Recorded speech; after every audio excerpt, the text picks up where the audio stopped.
Hello दोस्तों, आज हम देखने वाले हैं हिंदी के 50 प्रश्न जो कि सीजी टीचर भर्ती के हिसाब से बहुत ही महत्वपूर्ण माने जाते हैं। तो बिना किसी समय ज़ाया किए हम लोग आज शुरू करते हैं, जिसमें से क्वेश्चन नंबर 1 है आपका, महर्षि शब्द में कौन सी संधि है। ऑप्शन नंबर ए है गुण स्वर संधि, ऑप्शन बी है वृद्धि स्वर संधि, और ऑप्शन सी यड़ स्वर संधि, और ऑप्शन डी है आपका अयादि स्वर संधि।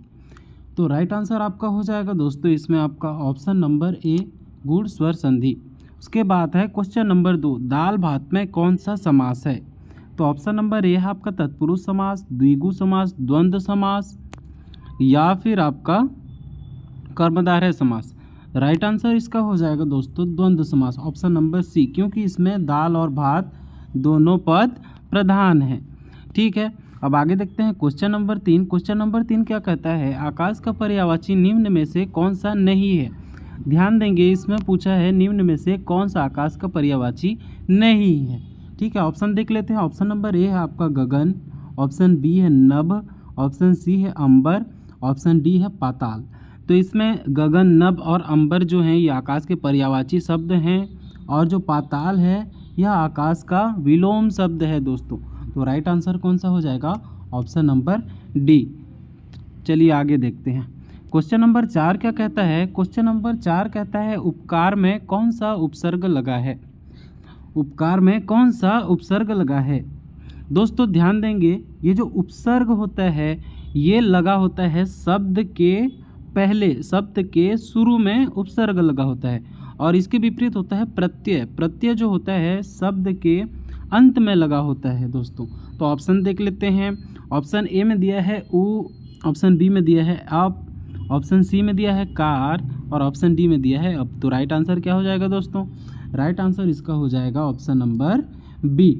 ऑप्शन नंबर बी आपका राइट आंसर हो जाएगा। ठीक है, अब आगे देखते हैं।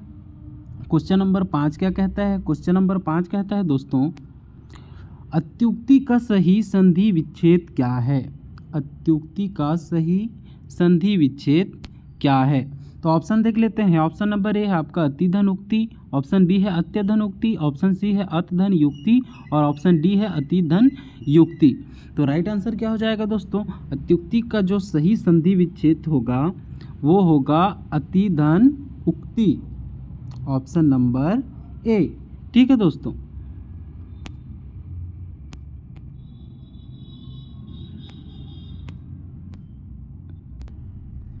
ठीक है, अब आगे देख लेते हैं। क्वेश्चन नंबर 6 क्या है। क्वेश्चन नंबर 6 है आपका, प्राथमिक स्तर पर भाषा शिक्षण का मुख्य उद्देश्य क्या होना चाहिए। देखिए, प्राथमिक स्तर पर भाषा शिक्षण का मुख्य उद्देश्य क्या होना चाहिए। ऑप्शन देख लेते हैं। व्याकरण के नियम को याद करना, दूसरा दिया है पाठ्य पुस्तक को रटना, सी, ऑप्शन सी है आपकी अपनी बात को दूसरों के सामने व्यक्त करना, और ऑप्शन डी दिया है केवल लिखना। तो देखते हैं दोस्तों, जो प्राइमरी भाषा शिक्षण होता है उसका मुख्य उद्देश्य होता है अपनी बातों को दूसरों के सामने में व्यक्त करना। तो इसका राइट आंसर हो जाएगा ऑप्शन नंबर सी।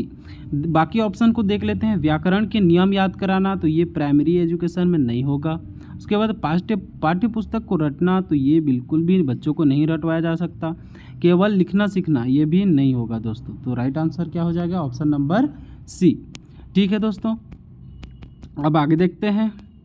अब आगे क्या है, क्वेश्चन नंबर 7, भाषा अर्जन मतलब कि जो लैंग्वेज एक्विजिशन होता है उसके संदर्भ में कौन सा कथन सही है बोला है। कौन सा कथन सही है बोला है। अब देख लेते हैं ऑप्शन। ऑप्शन ए है भाषा अर्जन एक सचेतन प्रक्रिया है। ठीक है, ऑप्शन बी दिया है यह विद्यालय में ही सीखी जाती है। ठीक है, ऑप्शन सी है यह एक स्वाभाविक और अवचेतन प्रक्रिया है, और ऑप्शन डी दिया है इसके लिए व्याकरण के नियमों की आवश्यकता होती है। तो देख लेते हैं दोस्तों, ये जो भाषा अर्जन होती है, अर्जन से आप जान लीजिए अर्जित करना, जिसे हम अर्जित करते हैं, और किसी चीज़ को अर्जित करने के लिए हमें सीखने की आवश्यकता नहीं होती है। वह एक अचेतन प्रक्रिया है। ठीक है, अवचेतन प्रक्रिया, वह एक अवचेतन प्रक्रिया है, क्योंकि वो हम लोग ऐसे ही अनजाने में सीख जाते हैं। भाषा अर्जन जो होता है एक स्वाभाविक और अवचेतन प्रक्रिया होती है, इसे हम खुद से सीख जाते हैं। जैसे बच्चा फैमिली में पैदा होता है और फैमिली के साथ ही रह के वो भाषा को बोलना सीख जाता है, उसी को बोलते हैं भाषा अर्जन। ठीक है, और भाषा अधिगम होता है लैंग्वेज लर्निंग। तो उसका मतलब होता है बच्चा जब स्कूल में जाके दूसरी भाषाओं को पढ़ता है, सीखता है, व्याकरण याद करता है, रटता है, तो उसको बोलते हैं हम लोग भाषा अधिगम, मतलब कि लैंग्वेज लर्निंग। तो इसको जान गए। भाषा अर्जन का क्या होगा? ऑप्शन नंबर सी, यह एक स्वाभाविक और अवचेतन प्रक्रिया होती है। ठीक है, अब आगे का क्वेश्चन देख लेते हैं। क्वेश्चन नंबर 8 क्या बोल रहा है? एक शिक्षक छात्रों की भाषा संबंधी त्रुटियों को सुधारते समय क्या करेगा? अगर बच्चे लोग उनकी भाषा में त्रुटियां हो रही हैं तो शिक्षक को क्या करना चाहिए? तुरंत डांट कर गलती सुधार देना चाहिए? तो ऐसा बिल्कुल नहीं करना चाहिए। ठीक है, उन्हें नज़रअंदाज कर देना चाहिए? तो नहीं भाई, नज़रअंदाज भी नहीं करना चाहिए। त्रुटियों को सीखने की प्रक्रिया का एक सार्थक पद मानकर उनका चर्चा करेगा। ठीक है, ये एक तो पॉजिटिव हो गया आपका। ठीक है, अब ऑप्शन डी क्या बोल रहे हैं? उन्हें कापी पर 10 बार लिखने को कहेगा? तो ऐसा भी बिल्कुल नहीं है। तो अगर छात्रों की भाषा संबंधी अगर त्रुटि होती है तो शिक्षक को त्रुटियों को सीखने की प्रक्रिया का एक सार्थक पद मानना होगा। बच्चा गलती नहीं करेगा तो सीखेगा ही कैसे? तो इसका आंसर हो जाएगा ऑप्शन नंबर सी। ठीक है, अब आगे देख लेते हैं। क्वेश्चन नंबर 9 क्या कह रहा है? बच्चों में भाषाई क्षमता का आकलन करने का सबसे उपयुक्त तरीका क्या है बोल रहा है? तो ऑप्शन ए है लिखित परीक्षा, ऑप्शन बी है कक्षा में उनके द्वारा किए गए कार्यों का अवलोकन, या फिर रटने की क्षमता की जांच, या फिर व्याकरण की शुद्धता की जांच। तो बताओ दोस्तों, इसका राइट आंसर क्या हो जाएगा? इसका राइट आंसर हो जाएगा दोस्तों ऑप्शन नंबर बी। इसका राइट आंसर हो जाएगा ऑप्शन नंबर बी। यार हाँ, इसका राइट आंसर हो जाएगा ऑप्शन नंबर बी।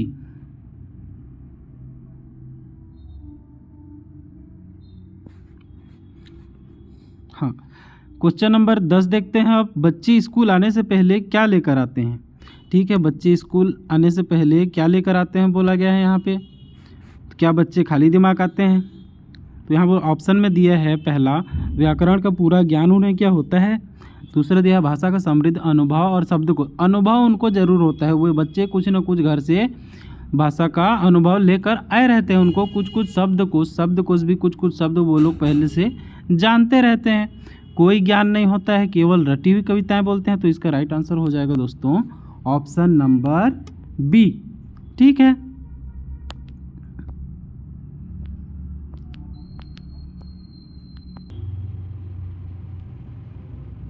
अब आगे देखते हैं दोस्तों। क्वेश्चन नंबर 11 क्या कहता है? भाषा अर्जन के संबंध में कौन सा कथन सही है? भाषा अर्जन के संबंध में कौन सा कथन सही है देखना यहाँ पे। यह एक सचेतन प्रक्रिया है, यह एक स्वाभाविक प्रक्रिया है, यह एक नियमबद्ध प्रक्रिया है, इसमें व्याकरण की आवश्यकता होती है। तो इसका राइट आंसर हो जाएगा दोस्तों option number B. Option number B इसका राइट आंसर हो जाएगा। बाकी जो 3 ऑप्शन हैं वे भाषा अधिगम के मतलब कथन है। ठीक है, आप आगे देखते हैं। क्वेश्चन नंबर 12 क्या कहता है? बहुभाषी कक्षा मतलब मल्टीलिंगुअल क्लासरूम में शिक्षक की मुख्य भूमिका क्या होनी चाहिए? से बोला गया है केवल भाषा का प्रयोग करना चाहिए। केवल एक भाषा का प्रयोग करना चाहिए क्या? तो नहीं, एक भाषा का प्रयोग नहीं करना चाहिए। ऑप्शन बी दिया है विभिन्न भाषाओं को संसाधन के रूप में प्रयोग करना चाहिए। तो हाँ ठीक है, विभिन्न भाषाओं को संसाधन के रूप में प्रयोग करना चाहिए। बच्चों की मातृभाषा को हतोत्साहित करना चाहिए। तो देखिए दोस्तों, बच्चों की मातृभाषा को यहाँ पे बिल्कुल भी हतोत्साहित नहीं करना है।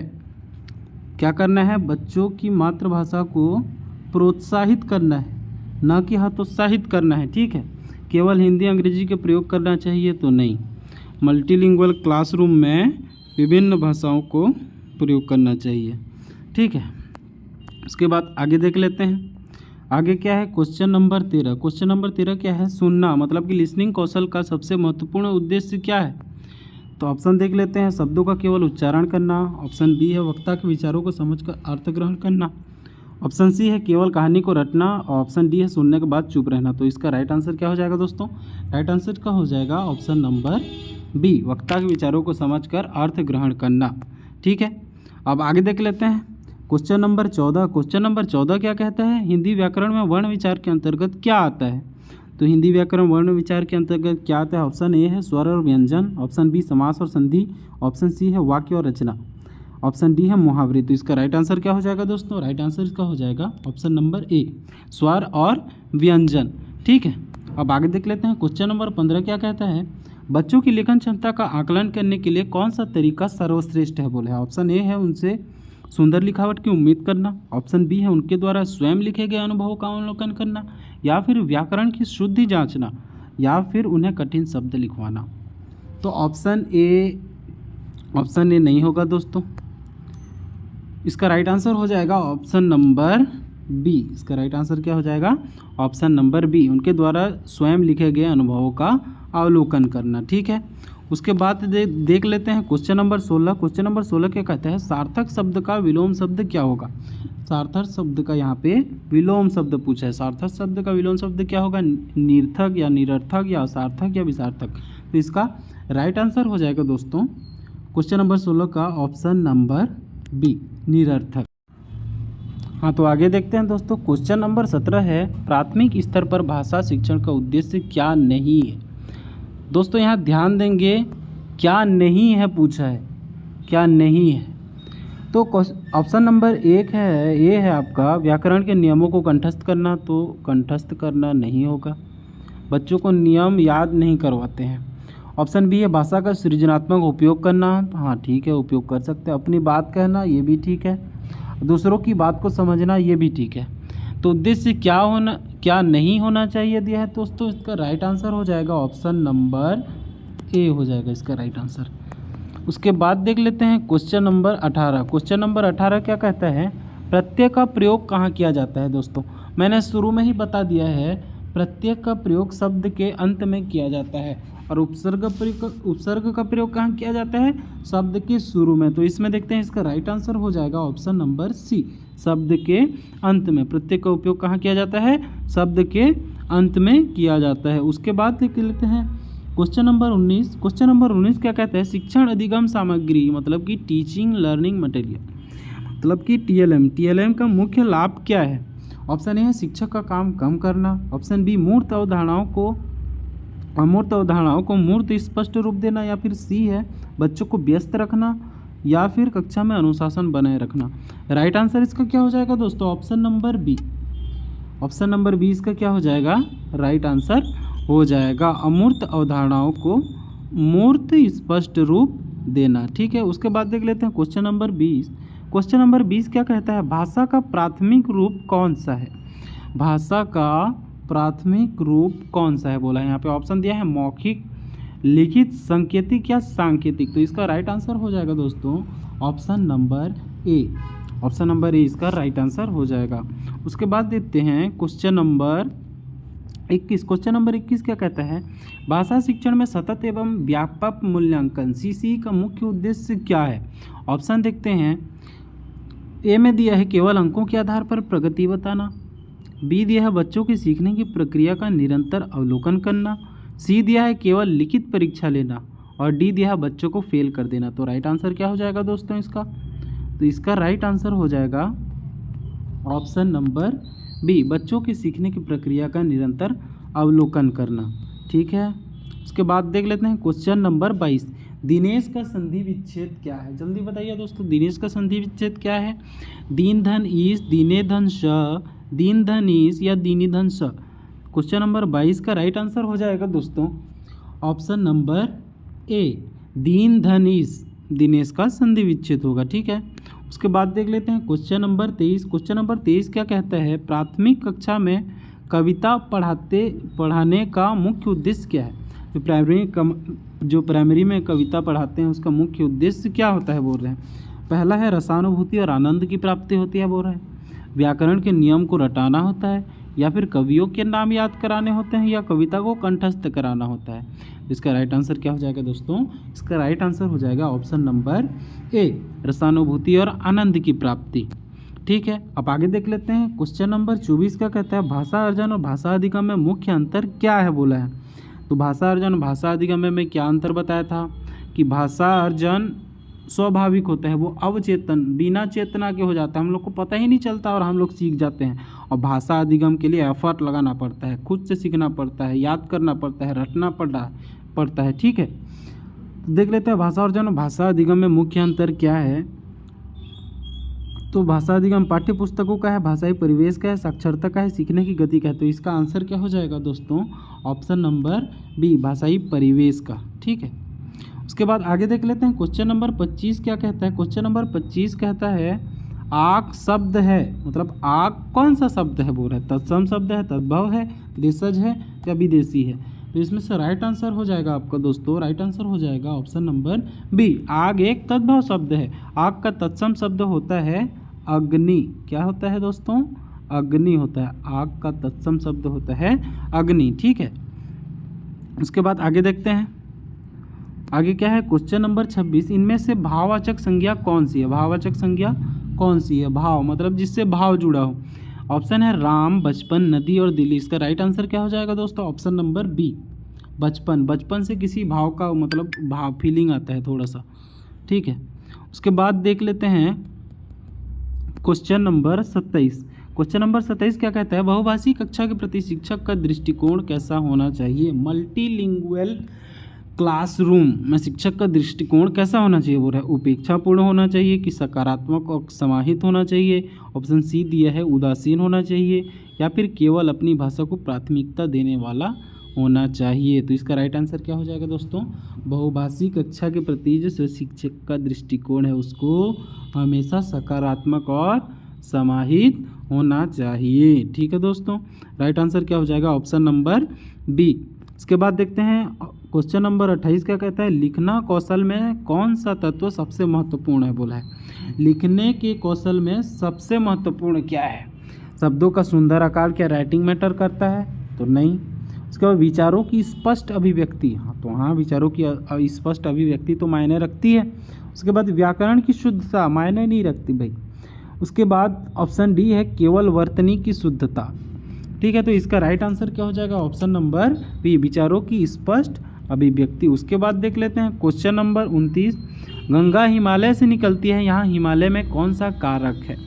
कारक ऑप्शन नंबर ए है कर्म कारक, करण है कि अपादान है, संप्रदान है।